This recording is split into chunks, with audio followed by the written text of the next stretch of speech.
E aí galera, sejam bem-vindos ao nosso terceiro vídeo sobre o que a gente está fazendo de errado como igreja.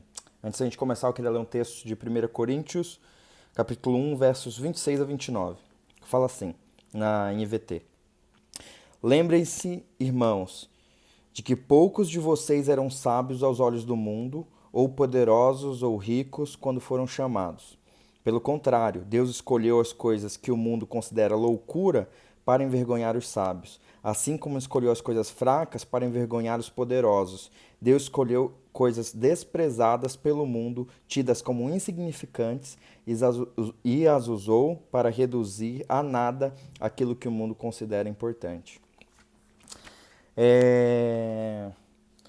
Indo direto ao ponto, a gente se impressiona com pessoas. O fato é que a gente, mesmo na igreja, a gente tem as nossas celebridades, aquelas pessoas que a gente olha, a gente fala, nossa, que pessoa incrível, que conhecimento da Bíblia incrível. E aí o que a gente diz é, poxa, que incrível seria se eu fosse que nem essa pessoa, ou eu nunca vou ser que nem essa pessoa. Mas o fato é que a Bíblia ela é clara pra gente no sentido de que Deus usa pessoas comuns, Deus usa pessoas ordinárias. Terceira coisa de errado que a gente está fazendo é manter pessoas comuns comuns.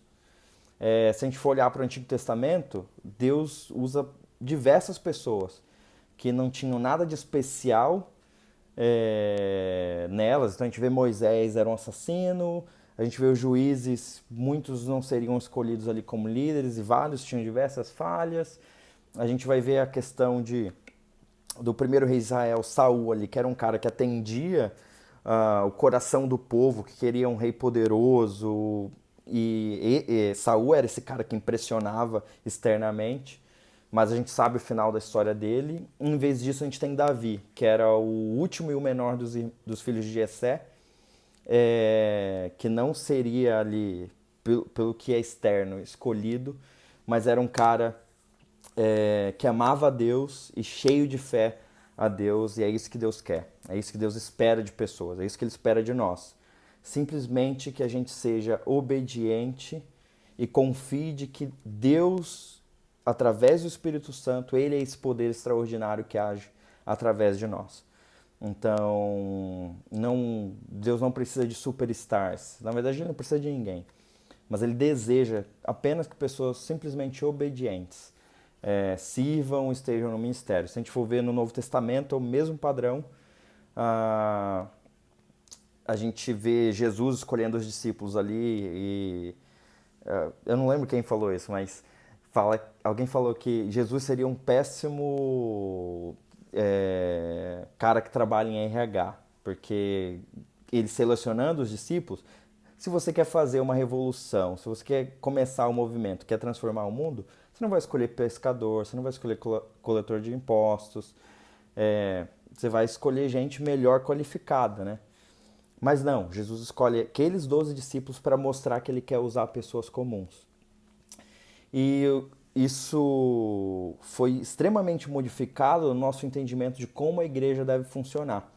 A gente deixou todo o trabalho profissional do ministério para pastores e líderes da igreja, enquanto nós, membros, sentamos numa cadeira e a gente consome o que os pastores e líderes estão produzindo para a gente. Quando, na verdade, se a gente for para Efésios 4, isso vai estar no documento que eu vou mandar para você depois, para você olhar com mais calma, a função dos apóstolos, evangelistas, mestres, profetas e pastores era preparar, equipar o povo santo para as boas obras e para a edificação da igreja. Então, os líderes são mais como um grupo de treinadores aí que preparam o corpo santo para que a gente sirva como um todo, como a igreja toda. Então, Deus, ele ama e ele usa pessoas ordinárias que se submetem ao poder extraordinário de um Deus extraordinário. Eu queria terminar esse vídeo bem simples, conceito bem básico para você, mas queria terminar com a história da Lori. A Lori ela fez um curso Perspectivas lá nos Estados Unidos. E aí lá eles fizeram a propaganda de um curso de 12 semanas sobre discipulado, movimentos de multiplicação de discípulos. E aí ela ficou bem intrigada com isso, só que era numa cidade 1 hora distante da cidade dela. Então era 2 horas de viagem para ir e voltar, 3 horas de classe. E ela era uma mãe solteira que tinha 2 filhas adolescentes. Então a logística para fazer isso funcionar era bem complicada.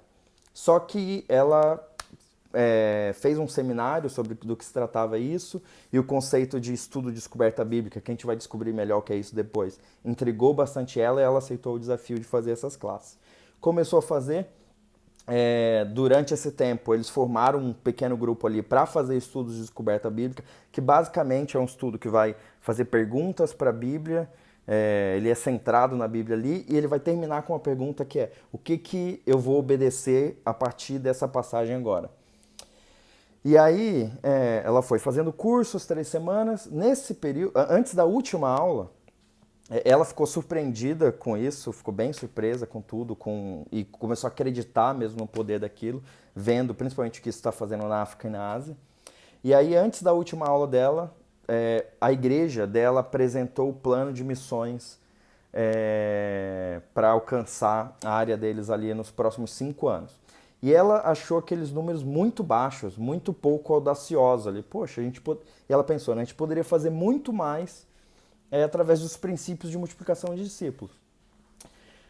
E aí ela foi para a última aula dela. Na última aula dela eles fizeram um estudo de descoberta bíblica. E o que ela respondeu que ela iria obedecer no final daquele estudo era: eu vou ter a ousadia de chegar no meu pastor de missões e apresentar para ele esse modelo de multiplicação de discípulos. O pastor dela, o Mike, ele estava passando por um processo de procurar vários métodos de discipulado, mas todos eles era só variação da mesma coisa e não tinham se mostrado efetivos na igreja nos últimos anos. E ele e a esposa tinham decidido orar para entender como é que eles fariam discípulos. Então eles estavam orando numa sala da igreja lá todos os dias.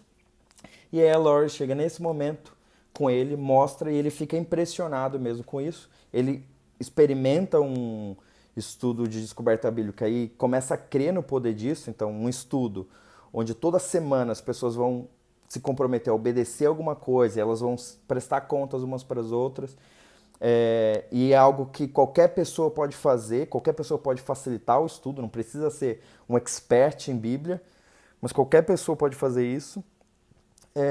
E realmente deixar para a palavra, a gente vai falar bastante disso depois, mas deixar que a palavra faça o que ela promete, que é mudar radicalmente a vida das pessoas.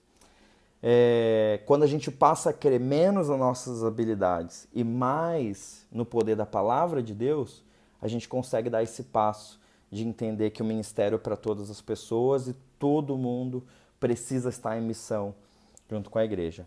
O resultado dessa obediência da Lori a um estudo de descoberta bíblica foi que eles começaram uma classe na igreja de discipulado.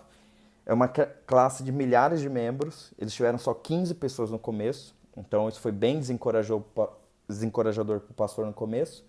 Mas o que aconteceu foi que depois de algumas semanas eles já tinham começado vários grupos de discipulado.